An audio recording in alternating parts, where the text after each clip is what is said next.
Vamos a meternos de lleno con una ley que de verdad cambió las reglas del juego en España. Hablamos de la Ley Orgánica 3/2007, la de igualdad efectiva de mujeres y hombres. Y ojo, porque esto no es solo un texto legal para juristas, es digamos la hoja de ruta que nos afecta a todos desde cómo funciona una gran empresa hasta cómo se prepara una oposición.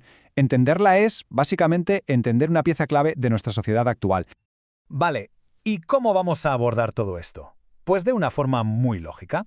Primero, el principio de igualdad, la base de todo. Después, los tipos de discriminación, para saber de qué hablamos exactamente. Luego, nos metemos en faena. ¿Cómo se aplica esto en el trabajo, tanto en lo privado como en lo público? Y para terminar, veremos su alcance en la sociedad en general. Un recorrido completo, ¿no? Pues, al lío. Y aquí está la clave de todo, la palabra mágica, efectiva.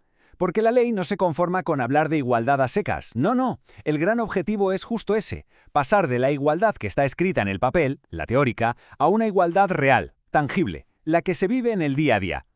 Entonces, la gran pregunta es, ¿qué es eso de la igualdad efectiva? ¿Qué significa en la práctica? Porque no es solo un adjetivo puesto al azar, para nada. La ley le da un contenido muy concreto, y es la pieza sobre la que se construye todo lo demás. Pues la respuesta es, en el fondo, bastante directa, pero muy potente, significa que no puede haber ningún tipo de discriminación por razón de sexo. Punto.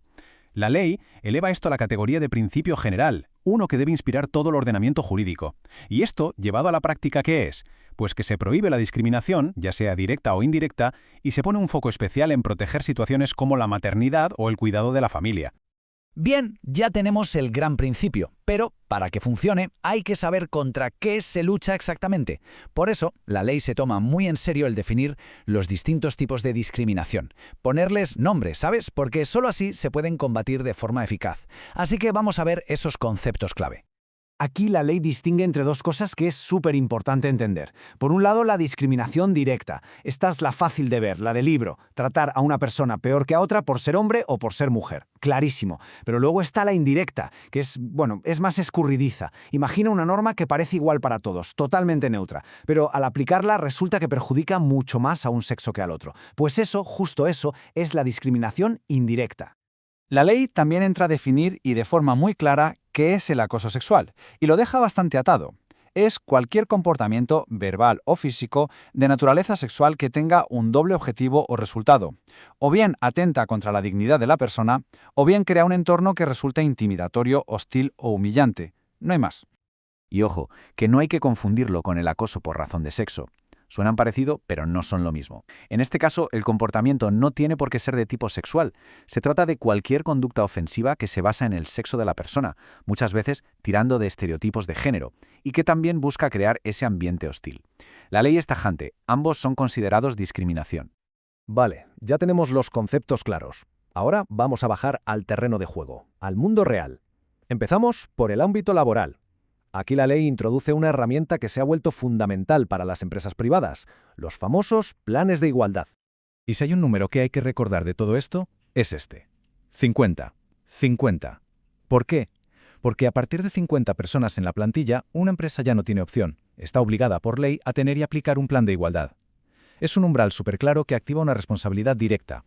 Pero cuidado, que no todo es el tamaño. Hay otros dos casos en los que una empresa también está obligada. 1, si lo dice su convenio colectivo. 2, si la autoridad laboral se lo impone como parte de una sanción. Así que son 3 escenarios. Para las empresas más pequeñas, las de menos de 50, es voluntario, aunque, eso sí, siempre se anima a que lo hagan. Y claro, un plan de igualdad no es un papel que se escribe en una tarde y se guarda en un cajón. Para nada. La ley marca un proceso muy definido. Primero, una especie de radiografía de la empresa. Un diagnóstico para ver dónde se está fallando. En los salarios, en la promoción, en la contratación, lo que sea. Con esa foto clara, se diseñan medidas concretas. Luego se negocian, se registran oficialmente y, esto es vital, se hace un seguimiento continuo para ver si de verdad están sirviendo para algo. Bueno, dejamos el sector privado y damos el salto al público, porque aquí la cosa cambia. Si para una empresa la igualdad es una obligación, para la administración pública es, además, un deber de dar ejemplo. Se espera que sea la primera de la clase, que vaya por delante. Y es que el artículo 51 de la ley lo dice de una forma que no deja lugar a dudas. Habla de remover los obstáculos. Esto es muy importante, porque no significa esperar a que los problemas aparezcan. No, significa ser proactivo, buscar activamente esas barreras que impiden la igualdad y eliminarlas de raíz. ¿Y esto en qué se nota en el día a día? Pues en cosas muy concretas que afectan, por ejemplo, a cualquiera que se prepare una oposición. Las convocatorias tienen que pasar un filtro de impacto de género. Los tribunales que examinan tienen que tener una presencia equilibrada de hombres y mujeres. Los propios temarios deben incluir el principio de igualdad y, además, formación continua para todo el personal. Son, como se ve, cambios que van a la estructura misma del sistema.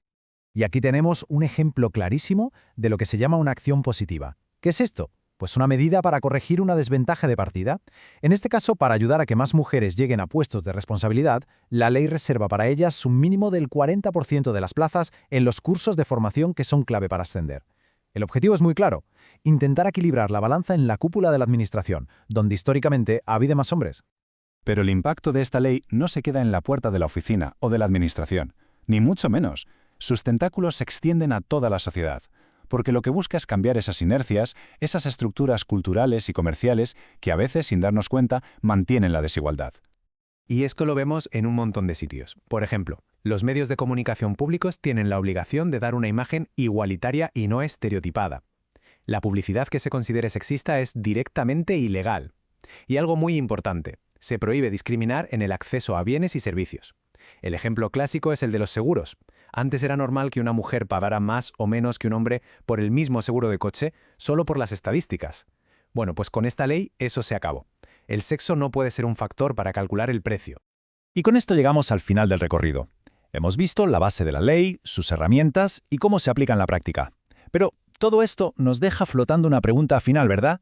¿Es una ley como esta el final del camino, una meta ya alcanzada, o es más bien el punto de partida, el mapa para seguir trabajando por una sociedad que sea de verdad igualitaria? La reflexión queda ahí, porque la respuesta seguramente está en el día a día, en cómo se aplica y se vive esta ley.